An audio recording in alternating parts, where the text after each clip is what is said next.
Hello, welcome back to another RSQ review. We finished Rust-Colored Rain by Otto Schafer. This is not typically a book that we would read in our normal genre. Not that we're opposed to it. This is more of a thriller horror, as you can see by the cover. It's about zombies. Um, we actually got the chance to hop on a live with the author, the narrator for the audiobook, hosted by Ginger and the Foxes on TikTok. Great people. They do some great work, some really awesome interviews and everything. So it was an honor to be there and be able to participate. But yeah, so Rust Colored Rain, excuse me. Rust Colored Ruin. It's book one of, I think that there's going to be five. The fourth one comes out this year. It might only be four. I don't know. But the fourth one comes out this year. There's three out right now. Wrack and Ruin series. So yeah, we'll dive right into the cover. What do you think? The color's great. The cover's great, honestly. I mean, it's a bit. I don't know how to describe this. I like it. The zombies on the top are unique. The red sky is unique. It just fits the book really well. It's a good cover. I like the cover. I like the cover for the most part too. I don't know if I like the zombies on the top. Yeah, I wish it was just like red rain. Would have been just like crazy if it had the red clouds. Yeah. I like the bottom half a lot, but I mean, if you're into horror and zombie books, I feel like this would draw you in. Yeah, you'll see that top half and be like, "That's crazy. Get me in there." That's a zombie. That's a zombie. It's a zombie. So let's dive right into it and talk about our characters. We had three main characters, basically. Yeah. Not basically, we did. Journey, Zoe, and Oliver. Oliver. Oh, and Louie, if you count the dog. I suppose. The doggy. Yeah. So how did you feel about our development for our main characters? I thought, I think a common theme I'm going to have for this book is that it was overall like pretty simple, but it did everything it wanted to do really well. So I thought that it was like not like too much craziness with the characters, but that they were well done. They were well developed. It wasn't like all these big like character twists and character it's just the scope of it was very like narrow, but it did everything inside that scope really well. I enjoyed the conflicting arcs between Oliver and Zoe, and I thought Journey was a good little add to the crew. Yeah, I would agree. I gave this one a full point. I thought Me too. Because we got the different POVs. They started off separate, basically together for a moment, that they kind of split off on their own. With Oliver going to work and Zoe going to work as well into the civic center or whatever, or the it's like a courthouse thing. Yeah. And then then their separate things all came together and they had their own issues that they ended up maybe not working out. We'll see more of it in the second book, but they were different from when they started to realize, hey, I gotta buck up. We gotta do some things differently. Yeah. And I feel like even Zoe's like, she refused to say zombies, and at the like very end, she goes, "Bro, she's like, these are the zombies." Yeah, they all went through. I mean, Journey's a kid, but so her arc was maybe the simplest. But I don't think she's 6, so how are you having a 6-year-old have a? Yeah, I don't know if she really had any development. Yeah, but I don't really think she needed it. I don't either. And I thought the use of side characters was good too in this. I would agree, especially the hooker that died to her pimp in the car. Yeah, depression. Yeah, dang, saw it coming. It's one of those things that's like really good in like zombie thrillers. Any sort of zombie story is like reminding you, like, by the way, anybody could die at any moment, and they did. They did die. Just a reminder: death is here. We are the Walking Dead. Yeah. Anyway, full point from each of us. Yep. So how'd you feel about the originality and creativity? I really like this one. I think it was they kind of met it a little bit and was like, hey, we know what zombies are, blah, blah, blah. But for it to start by spreading with the rain, crazy work. And then I thought it was super unique that they're still like sentient people until they die. And then they actually become zombies. And it's like, ooh. But I did love how they always went for the double tap on the head. You got to make sure. It's true. It's a rule. You got to double tap. Yeah, I thought it was really for a story. Like zombie stories are not unique, right? But in the way that this like started with the rain and the whole like sciencey stuff and the parasites, that was all really cool. I really enjoyed the lore in this. It made it feel very fresh and very unique, even though like zombie stories and the themes surrounding them aren't necessarily unique. Well, it's interesting too because I feel like things come in waves. Like for a while, vampires were all the rage, and then it was zombies, and then it's dragons. And so even though zombies have been done a lot, it does feel, fresh because we've been out of it. Yeah. So things come in cycles. We'll take it 1 point. Easy. Uno Um, pointo. Engaging storyline. I thought I had no problems with it. The pacing It was was really good great. for it, and it Yeah. was sub 300 pages. So everything that happened was Boom, boom, boom. had to matter, and it did. Time wasn't wasted. I was hooked. I was into it. I wanted to know how it was going to end. And the dual POVs was nice, and they came together and Yeah, really. reunited and This everything. is a different It helped. category, but really good use of like suspense management through the dual POVs. Helps Hmm. the storyline stay engaging. And it helped that it was like people were dying, but it was also like the stakes felt real type thing. It Yeah. wasn't just like the actual suspense and thrill was there. It wasn't just, oh no, a zombie and we escaped because plot armor. It actually felt like, oh, they actually could just die right here. Yeah. I agree. 1 point from each of us. 1 point from each of us. Our story ended wrap up. How did you feel there?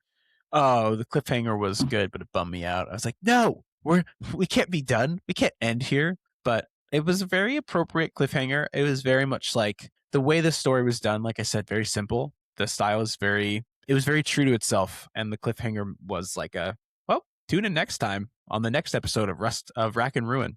Check us out. Yeah, no, it was ended well, and like you said, the cliffhanger was I'm ready to get into book 2. Yeah. So I thought that it wrapped up kind of their like own emotional turmoil they had pre-zombie apocalypse, and now they're ready to get into, all right, how are we gonna survive the shit? Yeah. So another easy point for me. How did you feel about the world building and setting? I feel like this one did really well with the world building. Um, I think the information that we got that Zoe was able to discern as she was going and everything along was like giving us the information that we needed.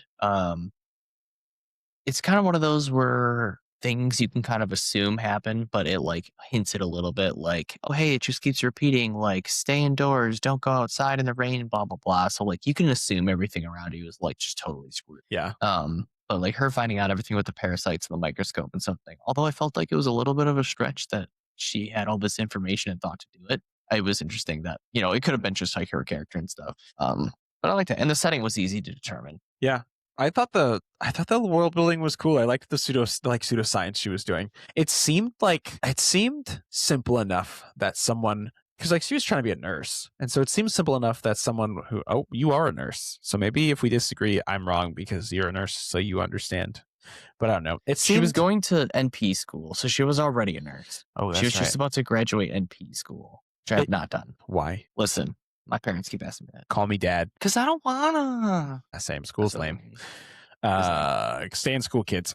Anyways, the pseudoscience was cool. I thought the whole like way that she was working through stuff and we got to come along for the ride was like I said, it wasn't crazy. I didn't think it was like over the top or too complicated or like I'm looking at this and it's a bioengineered mechanical. It's just this is a Sometimes parasite. simple is best. Yeah. Especially for like the foundation book. Yeah. But it was good. I mean, I enjoyed it. World building, setting, easy point for me too. Heck yeah. Emotional impact. The emotional How you feeling? impact was good. The marital stress in the beginning that like didn't get resolved until like 3/4 of the way into the book, and the tension of the characters like feeling trapped and trying to like it was like a knife's edge, right? Like the stakes were real, and like right as she's supposed to go out into the rain stops. It's just the emotions were there. Their connection, like husband and wife, and their like disagreements, and their like the marital tension they had was good. Emotion was there. It was good, and it was kind of real too. It was like, the whole diving into like they had the miscarriage thing, and they renamed the baby Journey, and then they found the child whose name was Journey. It was like, okay, that made a lot of sense. And then him being a stupid boy and not telling him or telling her what he was doing and just going along with, oh yeah, I could be cheating. Haha. Anyway, I'm making money for us. Stupid boy. Yeah. But also I get what he was trying to do to like do a good thing, but like you're an idiot. Yeah. You're a stupid boy. Stupid. But emotional impact was there. Yeah. And you could feel like at least it translating off the page, just like the actual like thriller aspect of this, just being terrified of like they're in this dark hallway and they just hear like this screaming and like, I can smell you. And I'm like, oh my God. Yeah, they said that. Morgan Freeman, I can smell you. Reminds me of the Devils, the good meat. Good meat.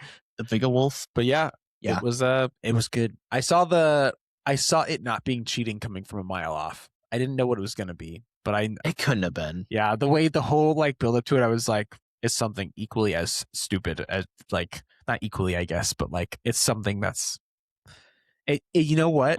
Gotta give props here because it wasn't an overused miscommunication trope. It was a miscommunication trope, but it was handled really well. It wasn't just like a It was miscommunication because they literally could not communicate. yeah.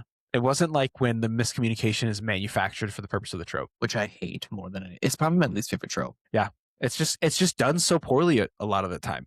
Like miscommunications that are just like for plot convenience, like that could have been solved with like a quick, like, oh, just tell them. Like it's the miscommunication. I can't tell him because I'm mad at him. We don't have time to talk right now. We have to go into battle. Yeah, and then they're like 8 hours for the wolf and for the throne. Dragon together. Yeah, miscommunication tropes done poorly are awful. But this one felt it was good. It was appropriate. From there, the writing style and the prose. This felt good. I don't typically read zombie books, but it's grounded in like modern day, and they're just normal people and they talk like normal people.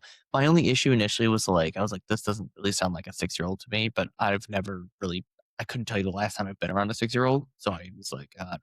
She sounded like too plot convenient-y from what she was saying, but also she could just be talking like a kid. Yeah. So I gave it a full point because everything other than that was like, all right.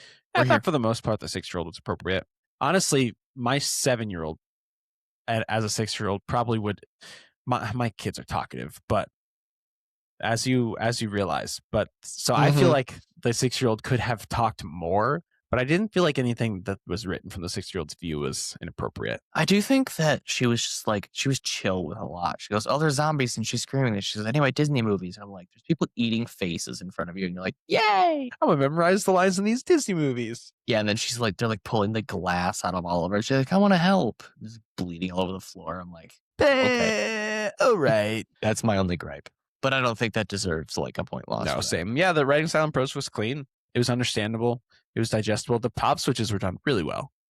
I think that's where this is where the thumbs up for it belongs. I think it was done super well. The tension was managed really well. The suspense was perfectly balanced between the 2 points of view. It was good. It was good. I think really the only time or the only point here that I feel like we're going to lack a little bit is the meaningful themes and depth. I feel like this was at face value. It was a zombie book. It did have like the tension with, their marital issues and everything like that. But at the end of the day, they were just like kind of trying to survive. I didn't really feel like there was any like greater good. We have to save this person instead of doing this type thing. Like it was all very like linear, which is fine. I had no issues with it because I wasn't really expecting them in this. Would it have been cool? Sure. But the fact that it wasn't there, I was like, all right, well. Yeah. Well. I agree. It was just it was one of the, in most of this book, simple is good. In this area, in the themes, simple is, it's tough to get, some deep depth. If it's tough. Not tough. I wouldn't argue that it's tough. I don't mean it's tough as like difficult to do. I mean, just in this, right? Like in this situation specifically, I don't feel like we had like, it wasn't super deep. Yeah. Which is what it is. Yeah, it's fine. If it ain't there, it ain't there. If it ain't there, it ain't there. It ain't there. All right. In our final category, rereadability and lasting impact. I'm excited to see the rest of the series. And I would probably give it lasting impact just because we really don't read these types of books. So to finally read one, it's going to stand apart. That was really well done. I was like, okay. The last zombie book we read, do you remember what it was? Because I do. Rise of the Infected?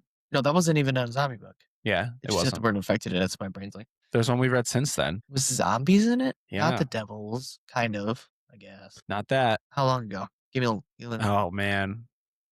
A while ago? Probably 4 months. Brain turned off. The Girl with All the Gifts. Oh, yeah. I think that was the last true zombie book we read. And that was a good book, too. I thought this was way better. I think the science and the themes were done a little better. Yeah, different. Different's good. That one was much more complex. But I don't. It had a lot more emotional and like thematic. Yeah, that one was more complex, but I don't know. I don't feel like it stuck the landing on the end. This I would agree. Had the benefit of a cliffhanger, so I don't necessarily have to say it stuck the landing. But girl, I liked this one. I thought was more simple, and that one was more complex. very different books. But And honestly, like we said before, simple ain't bad. It's yeah, just it's a different kind of read. And I think that's why I enjoyed it because my brain was it was another mood read where I was like, I needed something simple. We read yeah, this in 2 days yeah. We with came off the Devils, and the Devils took us a really long time, and it was really dry. And this was a great read. It's very fresh, very unique. yeah. So if you're following with your Atticus at home, we are at a 9.5 each, which means that it's a 9.5 out of 10, which is a Yeah, pretty damn good score. that's very good.